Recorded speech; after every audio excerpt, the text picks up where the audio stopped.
Birth day کا cake کھانے کا حکم۔ آپ نے کہا تھا برتھ ڈے منانا جائز نہیں، لیکن اگر گھر میں کیک آتا ہے تو کیا میں کیک کھا سکتا ہوں؟ یہ میرے لیے جائز ہے یا نہیں؟ سید محمد عادل لکھنؤ سے۔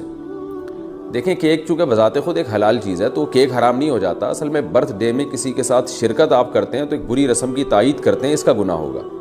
تو وہاں جا کے کھانا تو بالکل جائز نہیں ہے۔ آپ نے بائیکاٹ کیا، انہوں نے پھر بھی گھر میں بیچ دیا، تو گھر میں تب قبول نہیں کرنا چاہیے نا آپ کو۔ آپ بولیں بھائی ہم برتھ ڈے نہیں مناتے، قبول جب کر لیا تو شرکت تو ہو گئی آپ کی، پھر اس کو کھانے میں کوئی حرج نہیں ہے، کیونکہ ایک رزق ہے وہ ضائع ہوگا بلا وجہ، تو اس کو کھا سکتے ہیں آپ۔ اور اگر بالکل ہی بائیکاٹ کریں، ہم کھائیں گے ہی نہیں، تو اور زیادہ اچھا ہے بھائی۔ ویسے بھی کیک کھانے سے آپ کو موٹاپا آئے گا اور 10 قسم کی بیماریاں پیدا ہوتی ہیں۔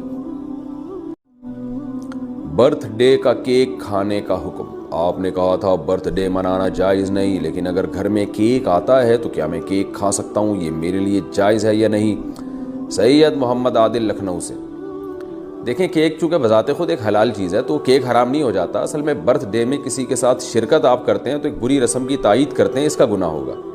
تو وہاں جا کے کھانا تو بالکل جائز نہیں ہے۔ آپ نے بائیکاٹ کیا، انہوں نے پھر بھی گھر میں بیچ دیا، تو گھر میں تب قبول نہیں کرنا چاہیے نا آپ کو۔ آپ بولیں بھائی ہم برتھ ڈے نہیں مناتے، قبول جب کر لیا تو شرکت تو ہو گئی آپ کی، پھر اس کو کھانے میں کوئی حرج نہیں ہے، کیونکہ ایک رزق ہے وہ ضائع ہوگا بلا وجہ، تو اس کو کھا سکتے ہیں آپ۔ اور اگر بالکل ہی بائیکاٹ کریں، ہم کھائیں گے ہی نہیں، تو اور زیادہ اچھا ہے بھائی۔ ویسے بھی کیک کھانے سے آپ کو موٹاپا آئے گا اور 10 قسم کی بیماریاں پیدا ہوتی ہیں۔